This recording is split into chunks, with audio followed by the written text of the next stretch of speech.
Hello there everybody, WhatCulture Wrestling's Adam Clery here, and just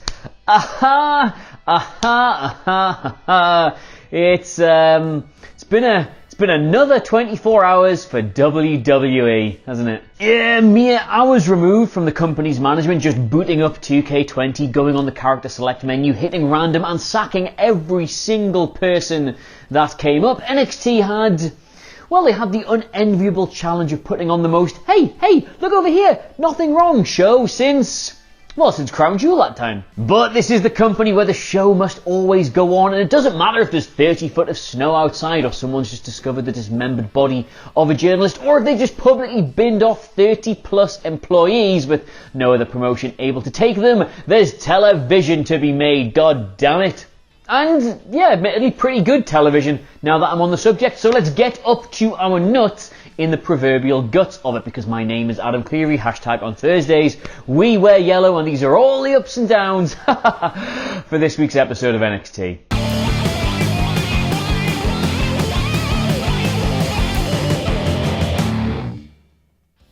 Now, I have started every single week by going, oh look, the commentary is bad, or in last week's case, oh look, the commentary is good, and it was Byron and Tom back again this week, and do you know what? It was fine. It wasn't an up, it wasn't a down.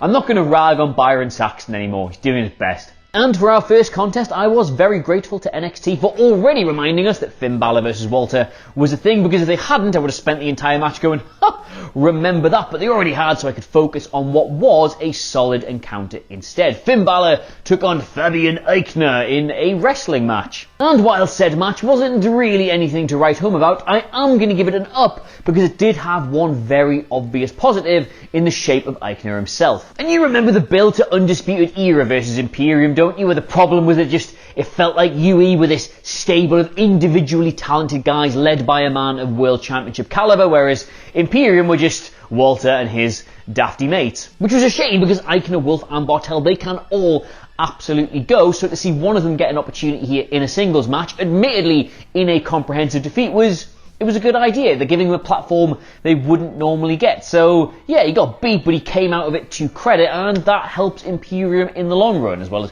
entertaining me in the moment. So there you go. Now, I don't normally get swept up in the video packages on NXT, because the video packages are just always good. It kind of feels redundant to talk about them, but we got two this week that were unusually good, I think. Now, the Keith Lee one was very interesting, and probably the most interesting thing he's done in a good number of weeks, but the Charlotte one was, oh, that was delicious. And the thing is, the core premise isn't really that exciting. It's just her going, hey look, I've done all these things, and I'm doing all these things, and I'm going to continue to do all of these things. And if they'd just given her a microphone and sent her out there in front of no crowd, it would have just been like, well done you. But using the extended production values of filming this as a VT was excellent. It got to remind you visually of all the things she has accomplished, of all the matches she's won, of all the adversaries she has defeated, of all the big moments she has delivered in. And if anybody's sitting there at home going, oh, they only give Charlotte all these opportunities because she's an office favourite, give your head a wobble. It's because she's amazing. And while the decision to put her up against Mia Yim is, on the face of it,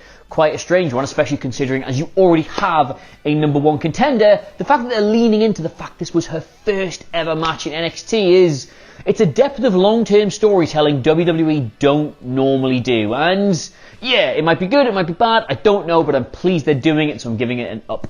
Alright, so this is kind of a complicated one, but up next was Xia Li versus Alia, and the match was no good at all. They've never really had a match that was any good at all, and you could tell nobody in the back thought they were going to have a match that would be any good at all, because they only give them a couple of minutes. But in spite of all of that, I'm going to give it an up. Why, Adam? Why are you giving it an up? You just said it sucked. Well, dear friend, first of all, how dare you address me like that? But secondly, they have actually told a bit of a story here. Like Xia Li versus Alia, the first time they did that match, they popped her nose, which admittedly was work, but it was still exciting. And then when they did a second match, Alia took Xia Li out of the equation. She cost her that chance in the ladder match. And now they've had a rubber match, which was probably the best one of the three, and we've had a comprehensive winner in the shape of the more talented, more over performer.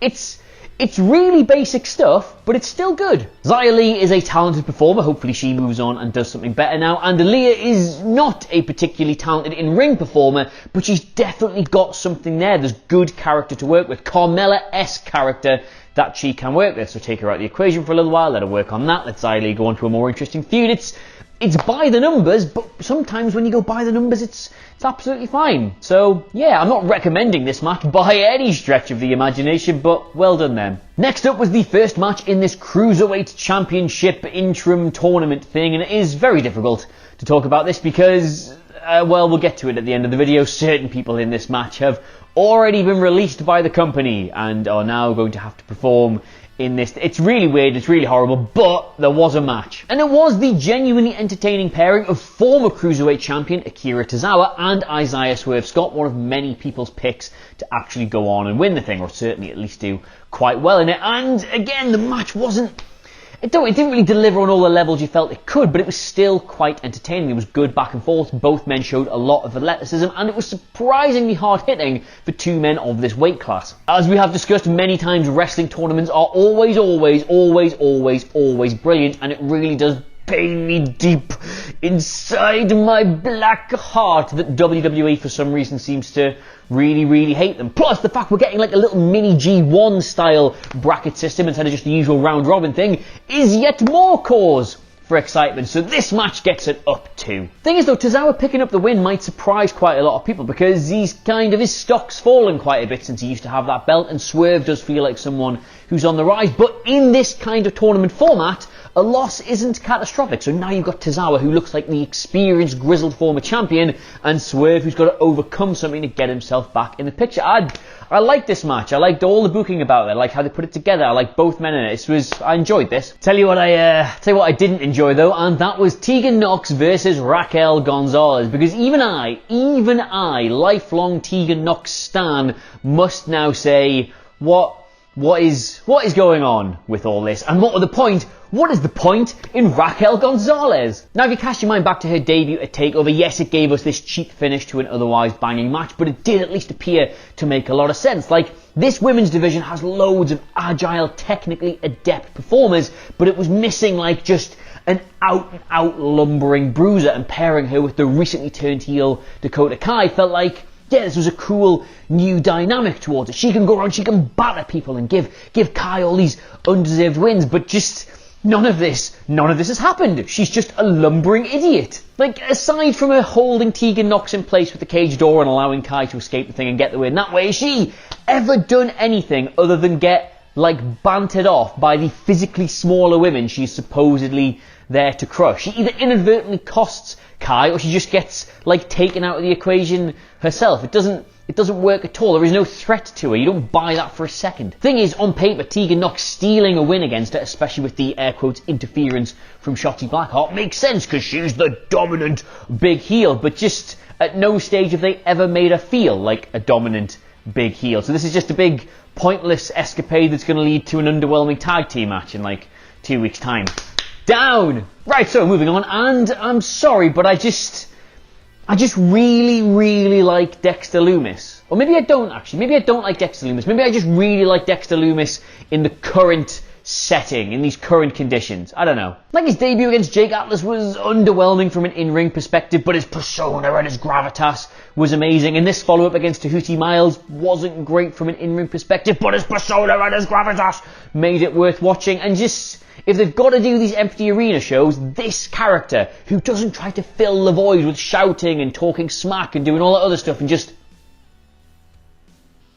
is perfectly quiet and unblinking, it's really impactful and it's really effective and it's making the most of these circumstances. He gets an up. I'll tell you what as well, would not be surprised at all to see him on Raw and SmackDown at some point in the coming weeks, because his gimmick is just, here is a scary man who can squash a smaller person in a quiet room, and Raw and SmackDown have quiet rooms and smaller people who need to be squashed. Watch out for that. Alright, here we are, the moment you've all been waiting for. Adam Cole was going to finally answer Velveteen Dream's challenge and meet him in that ring to finally push this nonsensical, bizarre story on even further. And he didn't. He did another video from his pool. I've got absolutely, I know it's my job, but I've got absolutely nothing to say about this that I didn't just say last week and the week before that and the week before that. This is the NXT Championship storyline they've got at the minute, and conceivably Adam Cole could have done 15 minutes work from the side of his pool, and they're just cutting it up week on week and sending it to us. This is not a storyline worthy of this championship, and if it was only ever going to lead to Velveteen Dream versus Finn Balor, just do that in the first place. Just do it in the first place, because these two people you can actually have perform and be on the shows and do matches. If Adam Cole can't do that, then how is he any different from Jordan Devlin? Why are we not having a tournament for an interim champion right now? Down. I hate it. And do you know what the annoying thing is about that? That's the best poolside promo we've cut during all this. This is the highlight of all of this, and I actually really enjoyed what he was saying, but this is just so far into the realm of nope now that I'm done with it. Alright, Matt Riddle and mystery partner versus the Undisputed Era now, and mystery partner turns out to be none other than Timothy Thatcher, and there are two aspects to this man's debut, one of which is very good and one of which is very bad. And the problem here relates to the very essence of a big debut on a wrestling show. They live and they die by the electricity they generate in the crowd. You get your big, oh my god, it's them moment, and then nobody really cares about the match or how good it is or even who they're wrestling. It's just, that's not what you're there for. You're there for the moment. Like, case in point, Stone Cold Steve Austin walking down that ramp and stunnering every single person in the Alliance remains probably the biggest pop WWE have ever got, and yet the stunners were bad.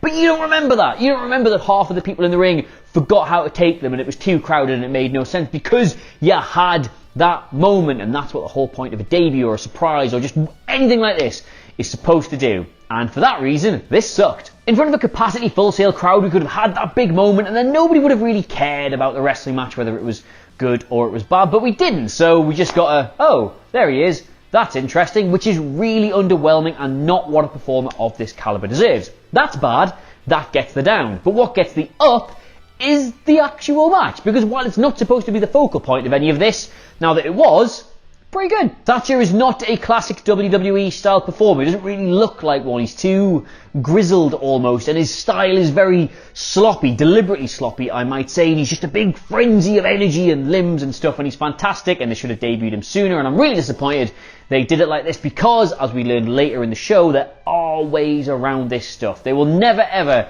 get Timothy Thatcher's NXT debut back, but for what it was, I guess, just a bog standard wrestling match, I quite liked it. And what do I mean by there are ways around this? What are you talking about, Adam? What is this genius you're infesting us with down the camera lens? And it's Killer Cross's thing, isn't it? Because Ciampa and Gargano have had probably coming up an hour's worth of television time of just promos like this, and where's the Mamma Mia's now, Morrow, and none of it has been as impactful as this less than 90-second clip of Killer Cross just beating up Ciampa and then ing down the camera and saying TikTok. This was great. It was short, it was sharp, it was impactful, it was out of nowhere. If they'd had Killer Cross stick Tommaso Ciampa after a takeover match, the crowd would have lost their minds. But they can't do that. They know they can't get that kind of debut pop, so they didn't try to replicate it in front of an empty crowd. They did something else. They filmed it backstage. They filmed it like a goddamn cheap horror movie, and it was brilliant. It gets an up, and I'm physically giving that, where is it, Chris, there? The yellow jacket. Hope that's the right side, because that'd be really cool if it just drops on it, unless it's there.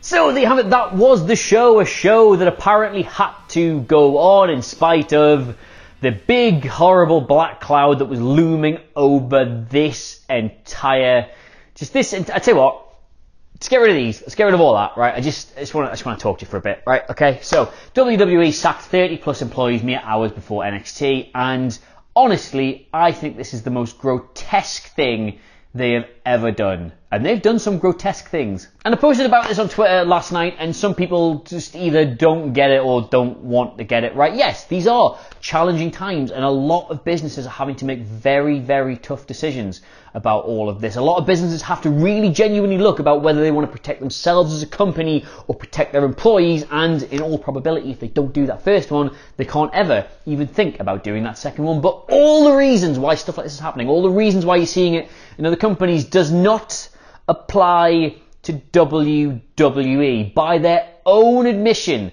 they financially don't have to do this. They just want to. Right, so the thing is, WWE have spent years hoarding talent to stop any other promotion getting a serious foothold. And despite the fact some of these performers have been asking for their own releases because of how underutilized and wasted they are in this company, they only now do it when there is nowhere else for them to turn to, when there is effectively no wrestling industry for them to financially fall back upon. They have used every single trick in the book to be declared an essential service in the state of Florida so they can keep making shows, but for some reason don't class their performers as an essential part of this service. They have built up financial reserves of, by their own estimates, $500 million off the backs, off the blood and the sweat of these performers, and now will not dip into those reserves to protect the livelihoods of the people who earned it for them. It's just, whatever way you want to spin this, however you want to look at this, it is